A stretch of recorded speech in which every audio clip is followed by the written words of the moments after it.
Shalom. I'm Eddie Chumney of Hebraic Heritage Ministries, and we welcome you to this week's Focus Israel Report. In this week's report, we're going to be sharing with you regarding the outcome of U.S. President Barack Obama's visit to Israel in the talks that he had with Israeli Prime Minister Benjamin Netanyahu regarding the current situation with the Middle East peace process and Iran. And it is as follows. In December, Palestinian Authority President Mahmoud Abbas told the Arab League that he was in favor of a mechanism that would restart direct peace talks with Israel, which would include an Israeli withdrawal to the pre-1967 borders, a freeze on building Jewish homes in the West Bank and East Jerusalem, and a release of Palestinian prisoners from Israeli jails. He also said that the Palestinians don't accept the presence of an Israeli army in the Jordan Valley. Furthermore, he said that peace talks should be based upon the 2002 Saudi peace initiative with a 6-month timetable to agree on the details of any peace agreement. In January, an Israeli newspaper reported that following Israeli elections and the formation of a new coalition government, that Britain and France, with the support of Germany, would present a peace initiative that would include provision for a Palestinian state with East Jerusalem as its capital. The possible proposal suggests that negotiations be based on pre-1967 borders with possible land swaps and a push for all core issues to be resolved by the end of 2013. It would also demand a freeze on building Jewish homes in the West Bank and East Jerusalem. An Israeli official said that if the Palestinians accept the proposal, that Israel would be backed into a corner. The president of France said that France will promote a new Israeli-Palestinian peace plan in March, and that he sees 2013 as a year when the Middle East peace process will be brought to a conclusion. In the past week, former Israeli minister Yossi Beilin said that U.S. Secretary of State John Kerry recently asked European leaders not to publish a peace plan for Israel and the Palestinians at the present time because the United States is planning to lead with its own plan. According to a report in an Israeli newspaper, Kerry will be in Israel in the next week to try to kickstart peace talks between Israel and the Palestinians using the 2002 Saudi peace initiative as the starting point of future talks. According to that plan, Arab nations would recognize and make peace with Israel in exchange for an Israeli withdrawal to the pre-1967 borders and an agreed solution to the Palestinian refugee issue and acceptance of the formation of an independent Palestinian state. Retired Brigadier General Michael Herzog, a former Israeli Army intelligence officer who is an international fellow at the Washington Institute for Near East Policy, said that the United States is trying a new strategy to bring peace to the region. They're not opening with a high-profile launching of some new peace initiative. Neither is President Obama being the face of the new U.S. initiative. The United States are lowering expectations. Most of the work to restart peace talks will be conducted behind the scenes, and the emphasis will be on having preparatory meetings leading to both bilateral and regional talks. Israel Prime Minister Benjamin Netanyahu said that his new government was extending its hands in peace to the Palestinians, declaring that he was ready to make a historic compromise if they returned to the negotiating table with goodwill. At a press conference with President Barack Obama, Netanyahu said, Israel is fully committed to resolving the decades-long conflict with the Arabs with a solution which involves two states for two peoples. He went on to say that President Obama's visit to Israel presented an opportunity to try and find a way to advance peace with the Palestinians.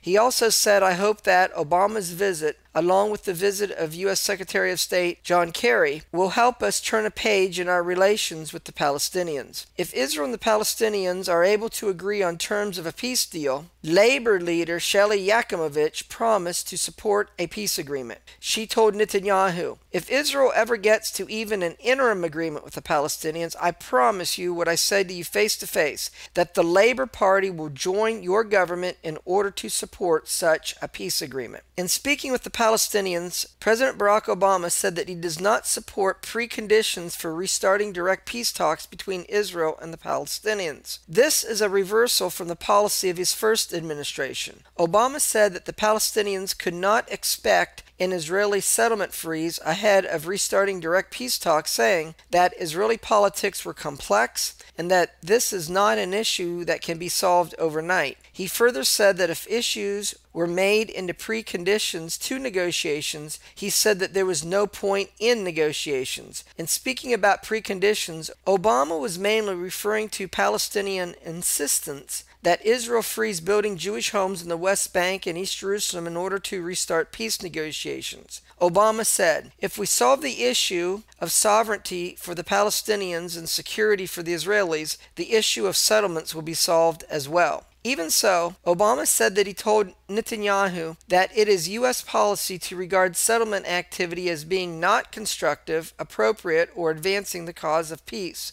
Obama told Palestinian President Mahmoud Abbas that the United States is committed to seeking a two-state solution. The United States desires an independent, viable, and contiguous Palestinian state alongside the State of Israel so that the two sides enjoy prosperity and peace, and the only way to achieve this goal is through direct negotiations. Nevertheless, Obama stressed to Israel that it must make peace with the Palestinians if it is to ensure its survival and long-term viability as a homeland for the Jewish people. Furthermore, Israeli occupation of areas that the Palestinians claim for their state must end, Obama said. However, Israel cannot be expected to negotiate with anyone who is dedicated to its destruction. Direct negotiations will be necessary to achieve peace, but there is no secret where they must lead, and that is two states for two peoples. There will be differences on how to get there and hard choices along the way. Arab states must adapt to a world that has changed. Now is the time for the Arab world to take steps toward normalized relations with Israel. At the same time, Palestinians must recognize that Israel will be a Jewish state and that Israelis have a right to insist upon their own security.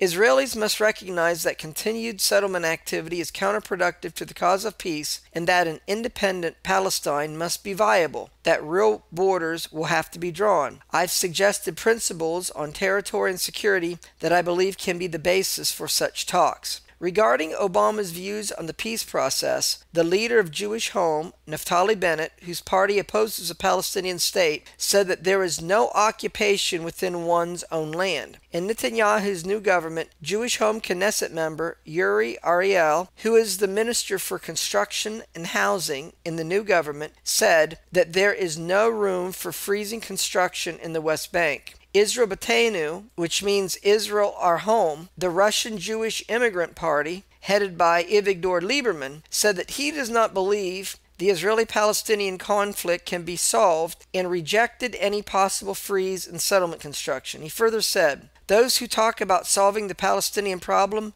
must be deluding themselves. This conflict cannot be solved. Instead, it should be managed." Palestinian President Mahmoud Abbas presented U.S. President Barack Obama with two principles he said must be included in any formula that will allow the resumption of peace talks. First, a freeze in building Jewish homes in the West Bank and East Jerusalem, and secondly, the release of Palestinian prisoners from Israeli jails. Regarding the issue of settlements, Abbas told Obama that it is not only the Palestinian position, but that the world considers the settlements as illegal, saying, "Everyone considers the settlements as an obstacle to the two-state solution." The United Nations Security Council has issued more than 13 resolutions that not only condemn the settlements but demand ending and removing them. As a result, the Palestinians will demand nothing less than the implementation of international law. Regarding the recognition of Israel, Abbas said, "The Palestinians continue to recognize Israel according to the 2003 roadmap and the 2002 Saudi Peace Initiative." Chief Palestinian negotiator Saeb Erekat said that being able to restart direct peace talks will require a deeper and long-standing effort by President Obama and his new Secretary of State, John Kerry. He said, "We really hope that President Obama and Secretary of State Kerry can succeed in reviving a meaningful peace process, succeed in having Netanyahu saying the sentence that he accepts the two states along the 1967 borders. We don't need a new peace plan. We need commitment. Meanwhile, former U.S. Secretary of State Henry Kissinger said that he doesn't see a great chance for a breakthrough in negotiations between Israel and the Palestinians. He said in order to have a meaningful Palestinian-Israeli agreement, the Arab world has to be prepared to guarantee and accept it. The Muslim Brotherhood government in Egypt is not ready to accept genuine coexistence with Israel. Finally, U.S. Secretary of Defense Chuck Hagel plans to visit Israel in April, and the United States is having discussions with Israel, the Palestinians, and Jordan in order to be able to present an American plan to restart peace talks within the next 2 months. Next, we're going to share with you some highlights regarding President Obama and Israel Prime Minister Benjamin Netanyahu's talks regarding the current situation with Iran. The details are as follows. Debka, an Israeli intelligence and news gathering website, reports the following. U.S. President Barack Obama persuaded Israeli Prime Minister Benjamin Netanyahu to give Iran 3 more months to work through nuclear diplomacy with the P5+1 world powers. They would be the 5 permanent members of the UN Security Council, the United States, Russia, France, Britain, China, along with Germany. This would mean talks between the P5+1 powers and Iran will continue through June. After June, discussions with Iran to suspend its nuclear program will be seen as coming to a conclusion. U.S. President Obama said, "There is still time for diplomacy with Iran, but Iran must know this. Time is not unlimited. Whatever time is left, there's not a lot of time." When Netanyahu pointed out that the United States and Israel might have different timetables regarding the Iranian threat, Netanyahu reiterated that a clear and credible threat of military action against Iran needs to be a viable option because the clock is ticking. Obama commented that all options were indeed on the table, and the United States will do whatever is necessary to prevent Iran from getting nuclear weapons. Obama went on to say, each country has to make its own decisions when it comes to engaging in military action against Iran, and Israel has a different set of circumstances to consider than the United States.